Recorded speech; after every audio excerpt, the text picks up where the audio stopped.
Stuart Brisgel and David Solomon. Every Monday, Wednesday, Friday, noon Eastern. You think about it, we rant about it. Listen to us live on Facebook.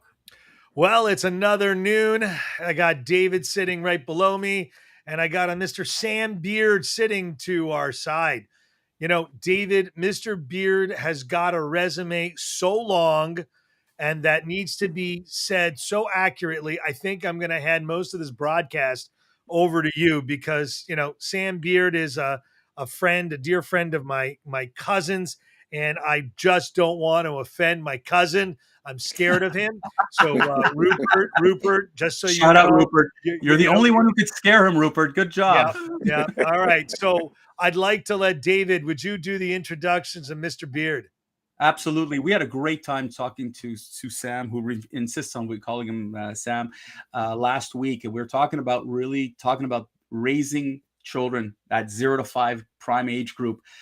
And this conversation was fantastic. And we really believed we needed to share this with everybody out there. And we're thankful for him to join us. But who is Sam Beard? I mean, if you look him up, his Wikipedia page is minimalist.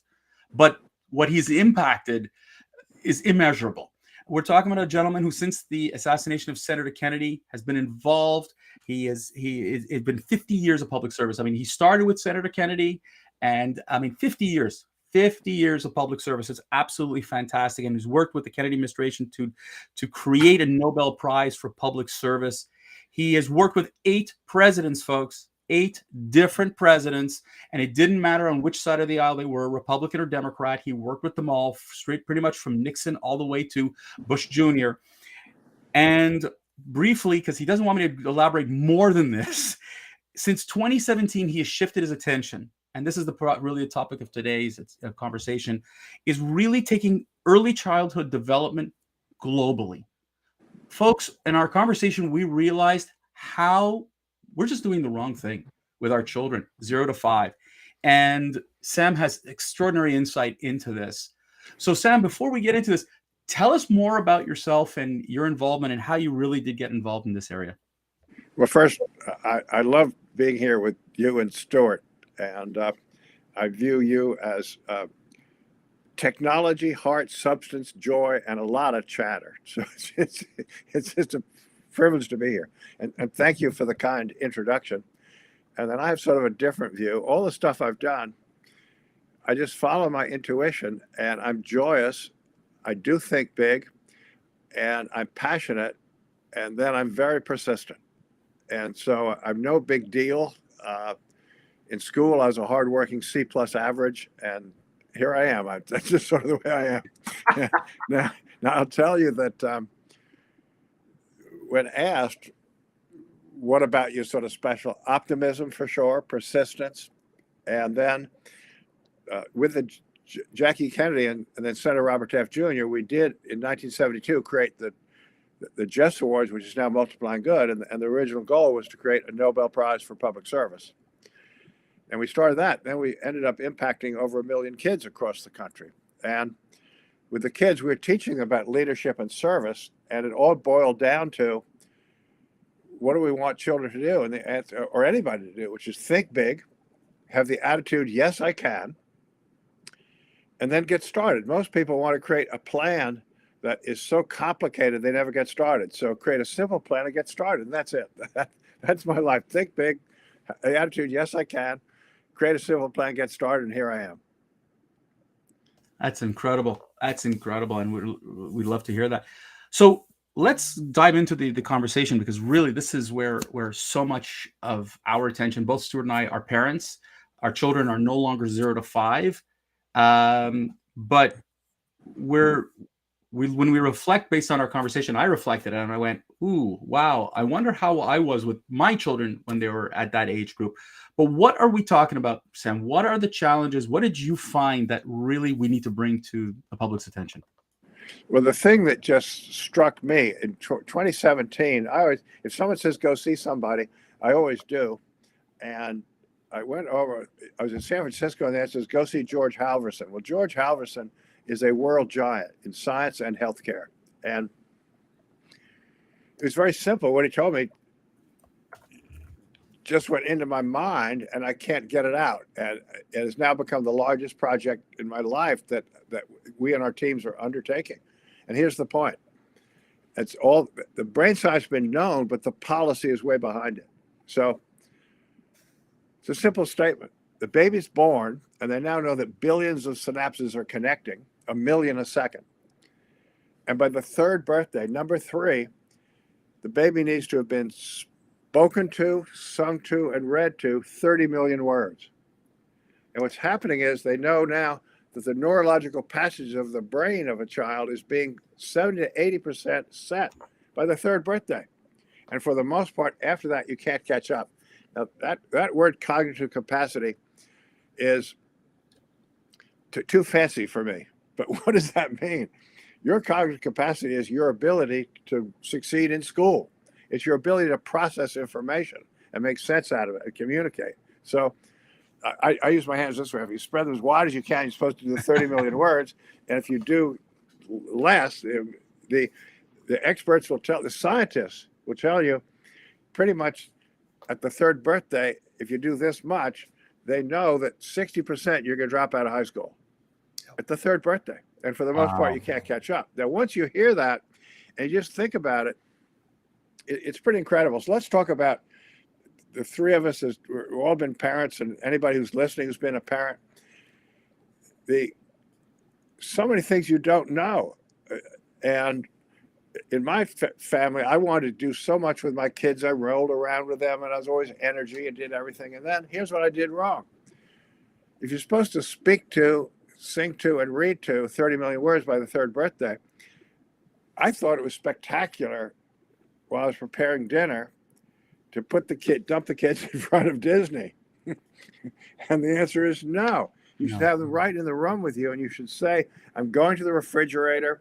I've opened it up. Oh my gosh, I dropped an egg. What a mess. I picked it up. And talk to them all the time. And the point is, you can't just do it with words. It has to be a trusted person, like the father, the mother, or the caregiver, or an aunt, or somebody, because every child wants to be loved and lovable. And you stick them in front of a TV, that's not it. Nope. If you have a tape recorder with a whole bunch of words on it, that's not it. But so they want to sit in your lap, they want to sit next to you. If you're talking, they're talking, et cetera, et cetera. And that whole thing about speak to, sing to, and read to 30 million words by the third birthday is life-changing. And most of us don't know that all the time you should talk to your child. And that there's a likelihood that grandfathers are here. So that's what you should do. That's what everybody should do.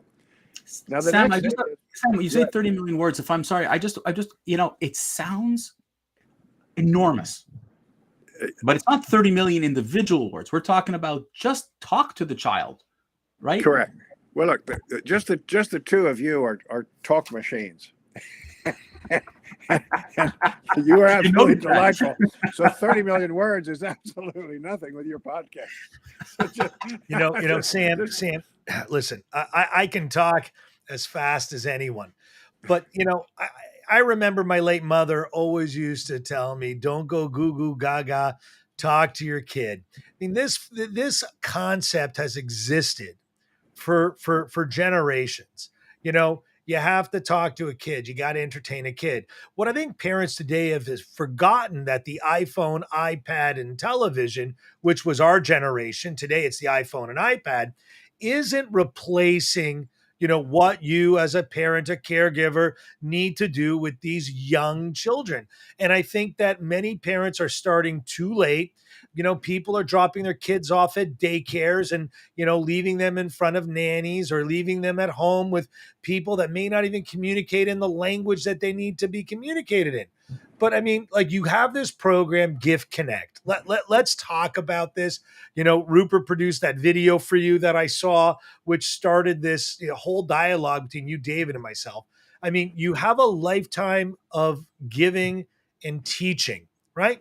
Gift Connect is something that you're now giving to everyone. Again, trying to explain to parents and educators and caregivers around the world what is believed to be the most important part of educating a baby, right?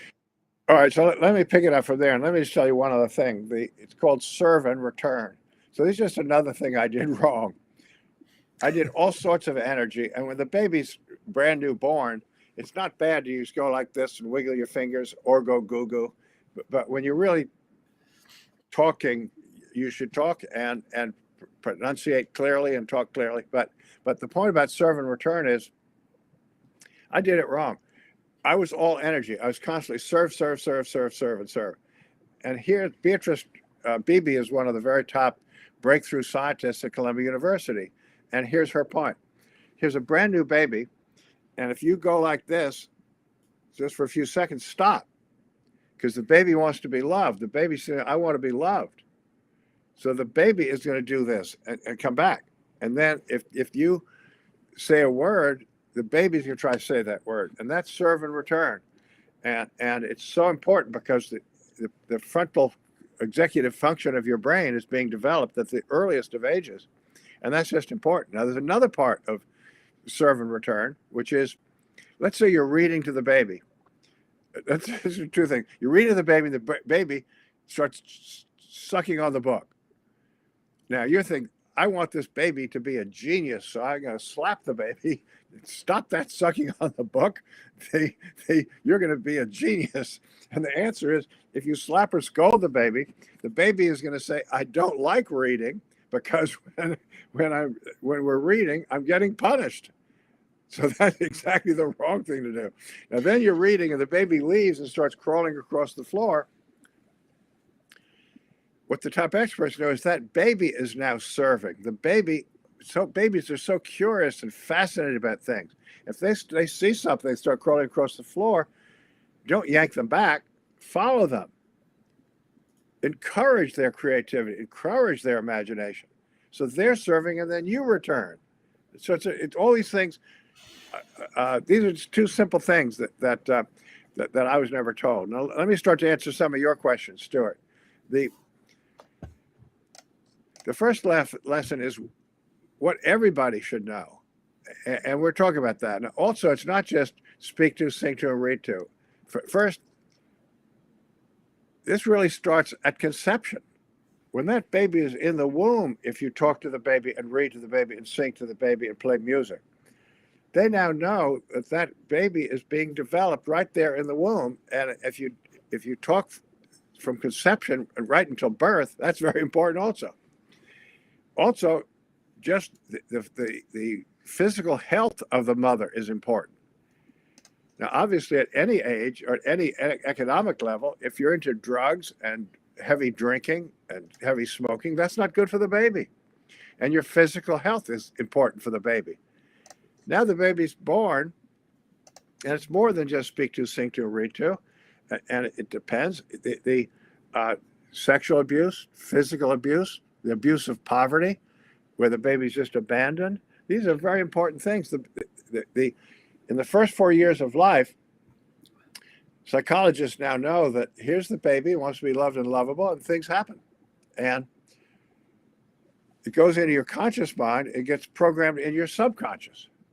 And then from then on, if something goes bad, the baby feels, I'm not loved. I'm not lovable.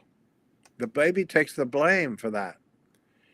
And then that diminishes their self-confidence. So all these things are important. So it's more than just the seek to, read to, but I just raised that out. Sam, sorry, go ahead. Go ahead. And then it's worse in poverty. In poverty homes, there's more likely to be more trauma, more stress, more difficulty. It might be a single family home. To make ends meet, the mother has to, or the father has to have 2 to 3 jobs. They're not there. And what does the child do if you just leave the child because you're all the time? That's not good for the child. One of the bad parts about the United States is, when you talk about sort of the big picture, we spend less than $500 per child in 0 to 5. And that's your cognitive capacity and also your self-esteem. And by the time you get to kindergarten, so many negative things have happened. So if we're only spending less than $500, now they get into school, we're spending $10,000 to $12,000 per kid. But so much of this stuff is set before you get into kindergarten. Right. And we got to address Sam, that. but the thing is that, and you know, I see a lot of challenges in today's day and age. I mean, if you're talking about a family, you have working parents, so time is not on, and you know, we see that maternity leave in the United States, you know, in Canada you can get 52 weeks. In the United States, we're talking what, 12 weeks, six weeks, you know. So the system doesn't really help a family in need, you know, working parents or working parent. There's, you know, you said like there's daycare, there is their grandpa, but it's not the parent that's involved. And the parent comes home after a long day of work and then has to deal with the child. It's enough to feed and bathe and everything. Now I have to do, like, it sounds almost like a monumental task. So what are parents supposed to do? Well, that's why we've made it such an effort and a movement across the United States and even around the world. So let's just take the issue in the United States about child daycare,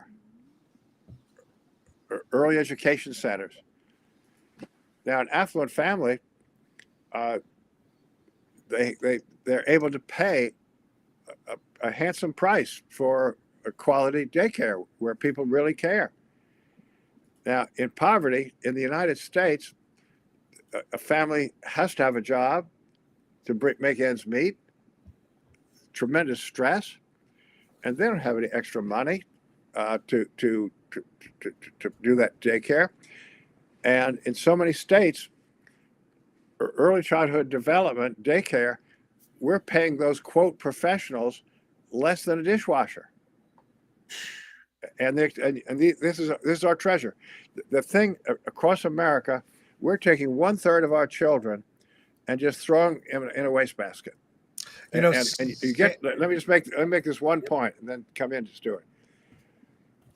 That now people start measuring when our children get out of high school, are they workforce ready? Now, what that means is, they've missed 0 to 5. So many of them. If you miss 0 to 5, you don't have the cognitive capacity. You don't do well in school. Now, then you don't do well in school. Now you get through all the school, and you're supposed to be ready for our workforce and make it competitive. 1/3 of our children are not ready for anything more than a menial job. Congratulations, America. Yep. Sam, and we're 19th worst in literacy around the world, and 30th worst in so many other measures. Sam, we listen, I live in Florida.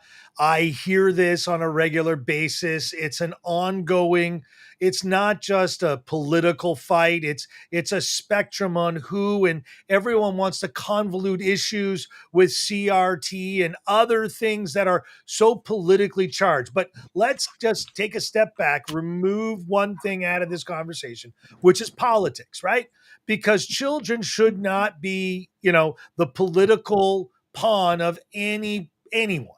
But we got someone who's listening to this and has a quick question. How do you feel about digital content and young children? I mean, today you put your kid in front of a digital content on an iPad, an iPhone, a television, a computer screen, you know. But the question you as a parent aren't really sitting with the child, but you're putting it in front of it. Is there any benefit to doing these sorts of behaviors? And add to that, Sam, and let's add to that, because it's a good friend. Lisa, thank you so much for your question. The question then is, should a parent be sitting with the child, or someone be sitting with the child and interacting? Is there a Well, I'll be pretty clear. The answer is it's worse than a flat line. It's negative. And the whole point about the child wants to be loved and lovable, keep the child with yourself and talk to the child while you're doing whatever you're doing. Just say, I'm now going across the room. I'm just crossing the living room. I'm going to do this. I'm going to pick up the newspaper. Dad made a terrible mess. He always comes in and he throws his stuff on the floor, and I've got to pick it up. Whatever you do, tell the child that. But that's what I tried to say earlier. which is I was 100% wrong. When I was making the meal or doing ever, I would stick the child in front of. That was before all the digital stuff. You have the digital stuff. The child has to be connected to a trusted, live father, mother, caregiver, aunt, uncle, somebody that's central in that child's life. Digital is negative. But if a parent, let's take one of those individuals, those key folks, would sit with the child and say, "Hey, look at that. Hey, what do you think of that? Isn't that beautiful? Those colors." Is that not helpful? That's 100% helpful. Oh, I see. Well, look. Okay, this is a great point. Now, Rupert, who you mentioned, what he's saying is that so many families now have these young kids, and they're the little devices with all sorts of amazing things on it.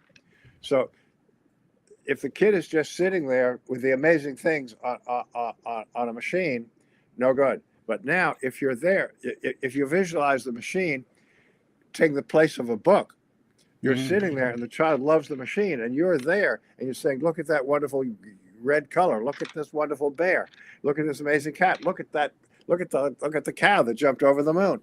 Whatever. Then that I agree with that. But the issue is the trusted adult holding and sitting with the baby, and then yes, in that sense, this device with films or videos,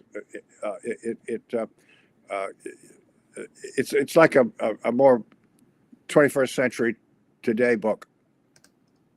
Sam, with this Connect program, where are you in deploying this? Like, to have an initiative, first of all, takes a lot of vision, and you've been seeing a lot of things for many years. You've got a couple of years on David and myself, and being able to communicate with a president puts you in a very unique and elite part of the world, because most people can't say that. So now you have this Gift Connect program. Where are you at on deploying it? Where are the same political hacks? Are they hacks, or are they sincere? Are they helping you get it out? Are the governments, coming in? I'm a great believer in the private sector and government and having public-private partnerships.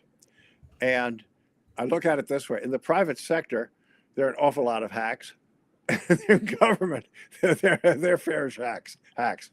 People don't talk that way. But so the question is, so many people in corporations and private sector care deeply about these things, and so many people in government care deeply about these things. So you want to align yourself with people who care about these things. And let me make the point about the country today. The country is more divided, and it's more negative, and the media is really substantially in question as to what they're reporting. And it's the worst I've ever seen. And it's a great threat to the values of America.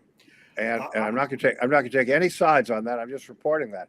This issue about 0 to 5 and early childhood development has nothing to do with that division.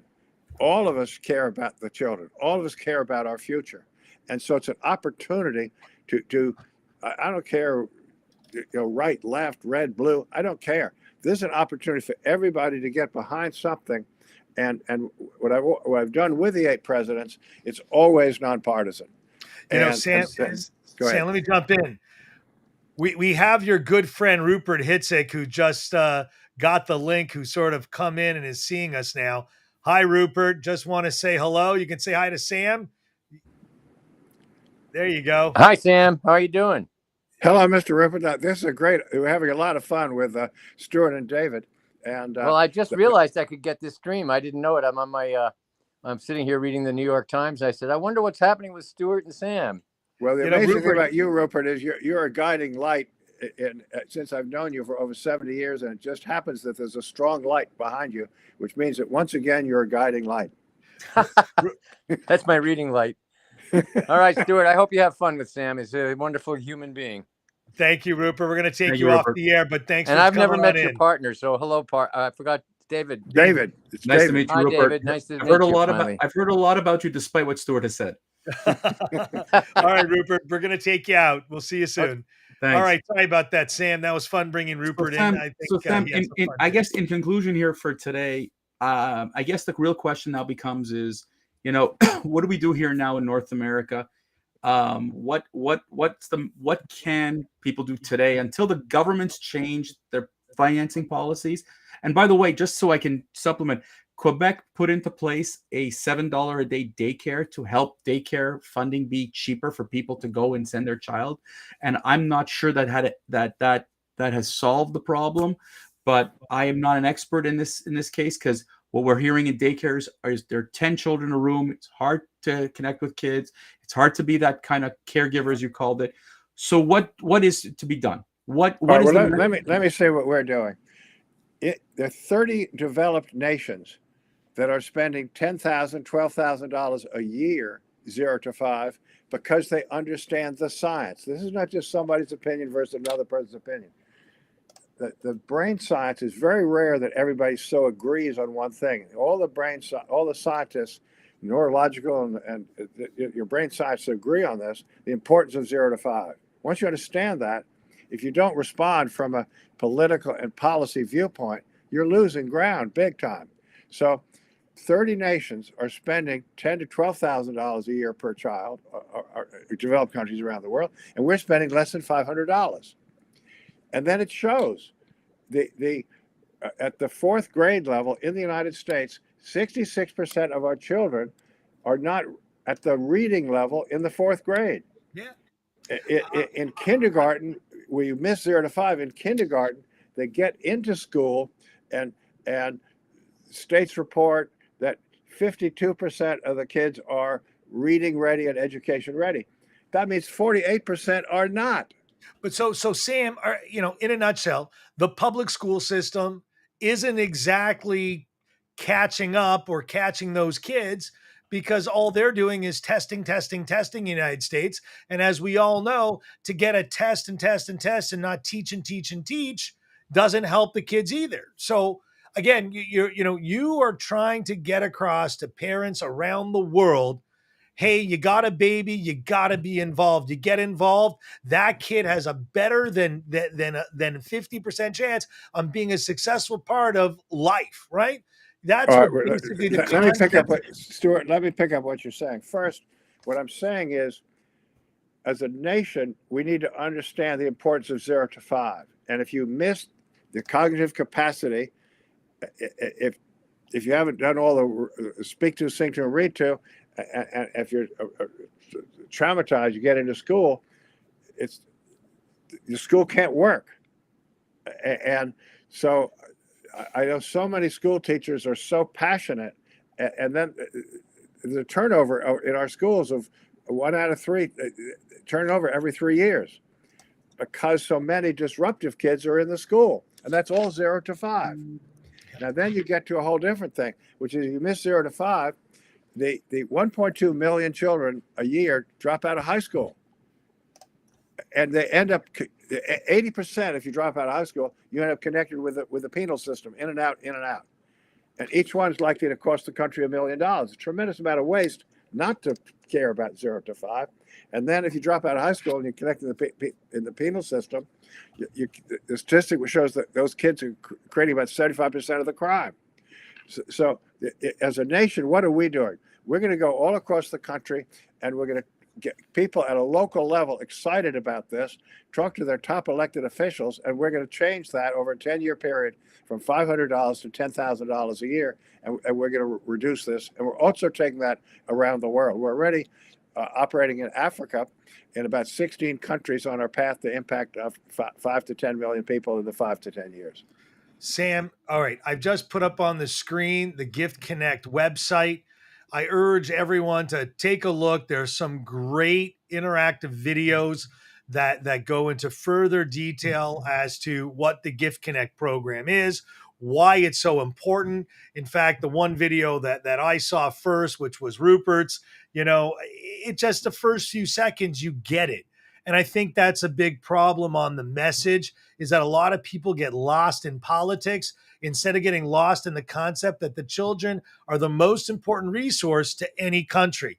And as we're wrapping a double session, almost to a half hour, David, I'd like to tee it over to you to close. And again, Sam, I thank you for meeting you. I thank Rupert for introducing you. And I hope everyone that's listening or watching appreciates that Mr. Beard has done something that I don't know anyone else that can come close to. So, Mr. Beard, I'm going to say thank you for being a servant to our country and everyone else that you've touched. Thank you. David, to you. Sam, do you have any final words before I thank you? I guess Look, that's my final word is thank you. This has been a great privilege, and I hope that people who listen to this soak it in. And whatever age you are, if you're a grandfather, go do this stuff with your grandchildren. And you know what, Sam, just checking out the feedback and I just seeing that people would love to have you come back again. So we should have another catch up in a few months and tell us when you have something significant. Want you to come back and share this with everybody. Really, Sam, we want to wish you the best of luck. Thank you very much for this. And I guess the real message is, folks, 0 to 5. That's where it's got to be. If you have a child, niece, nephew, grandchild, whatever, need to get much more involved in that child's life. And if you care about if you care about the future of this country, if we don't focus on 0 to 5, we cannot reverse poverty, we cannot improve our schools, and we're going to lose our leadership position in the world. Very simple. Please, again, I urge everyone, check out www.giftconnect.org for Mr. Beard's site and further details on the Gift Connect program. David, it's that time. Thank you. We're going to wish all our listeners a great weekend, and we'll look forward to seeing you next week. Thanks again.